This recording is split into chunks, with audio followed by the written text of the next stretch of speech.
Hi friends, welcome to Nirmala kitchen. ఇప్పుడు మనం చేయబోయే రెసిపీ మెంతుకూర వేపుడు. మెంతుకూర వేపుడు ఎలా చేసుకుందామో చూద్దాము. మెంతుకూర 5 కట్టలు తీసుకున్నాను. ఈ విధంగా ఒలిచి శుభ్రతగా కడిగి పెట్టుకున్నాను. ఇప్పుడు స్టవ్ వెలిగించి బాండి పెట్టుకుందాం. స్టవ్ వెలిగించి బాండి పెట్టుకున్నాం కదా. 2 టేబుల్ స్పూన్స్ నూనె,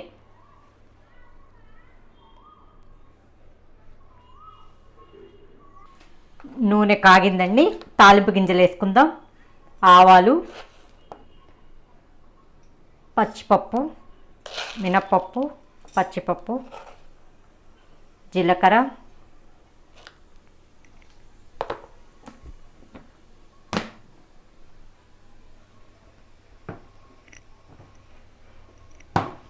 ఇవి కొంచెం వేగాల. ఇవి వేగిన తర్వాత లో ఫ్లేమ్లోనే పెట్టుకుందామండి స్టవ్. కొంచెం పసుపు,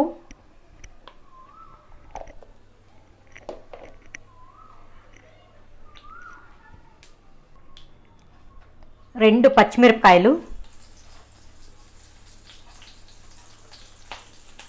కొంచెం కరివేపాకు, మీడియం సైజు ఆనియన్స్ 2 కట్ చేసి సన్నగా కట్ చేసి వేసుకుందాం.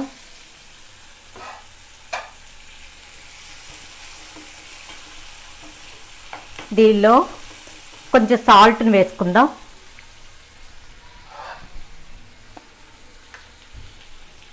పైన కొంచెం స్ప్రెడ్ చేసుకుందాం.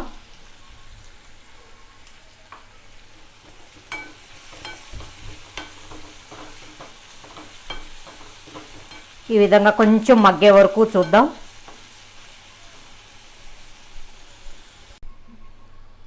కొంచెం ఈ విధంగా వేగిన తర్వాత మూత పెట్టాం. కొంచెం మగ్గింది కదా.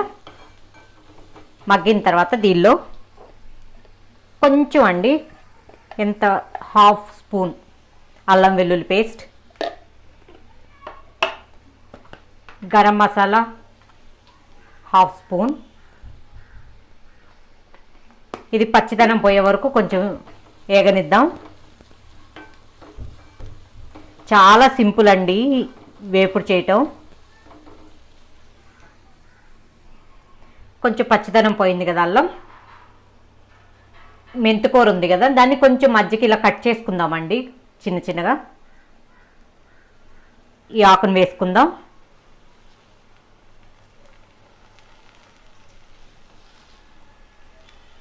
హెల్త్కి చాలా మంచిదండి మెంతుకూర.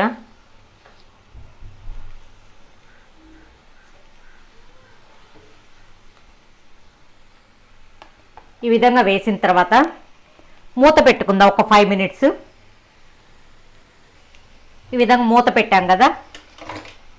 మూత పెట్టిన తర్వాత ఇదిగోండి దగ్గరకు వచ్చేసింది. ఇప్పుడు కొంచెం తిప్పుకుందాం. ఆనియన్స్ అన్నీ మిక్స్ చేసుకుందాం ఆకుతో.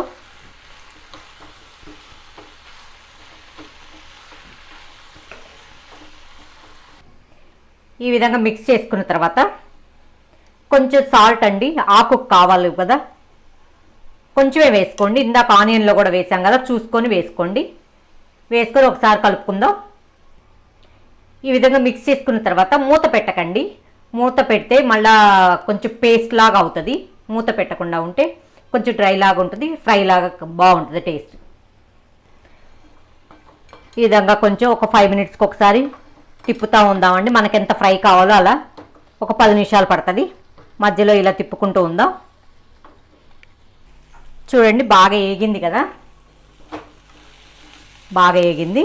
దీనిలో చిన్నులపాయ కారం మనం ఆల్రెడీ అప్లోడ్ చేసి పెట్టాను. ఆ లింక్ని డిస్క్రిప్షన్లో పెడతానండి, చూడండి. ఈ కారం వేస్తే చాలా టేస్ట్ ఉంటుందండి. మనకి ఏ కూరైనా టేస్ట్ ఉంటేనే కదా బాగా తినగలుగుతాం. ఈ విధంగా వేసుకొని నూగులండి, తెల్లవి, ఆ నూగుల్ని పౌడర్ చేసి వేయించి పౌడర్ చేసి పెట్టుకున్నాము. అదొక స్పూను మిక్స్ చేసుకుందాం.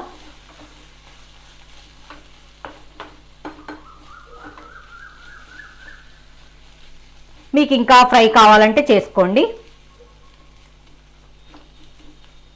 ఇంకొక 5 మినిట్స్ ఉంచితే సరిపోద్ది మీకు ఇంకా ఫ్రై కావాలంటే. ఇదిగోండి ఫ్రై అయిపోయింది. సర్వింగ్ బౌల్లోకి తీసుకుందాం. ఎంతో రుచికరమైన మెంతికూర వేపుడు రెడీ.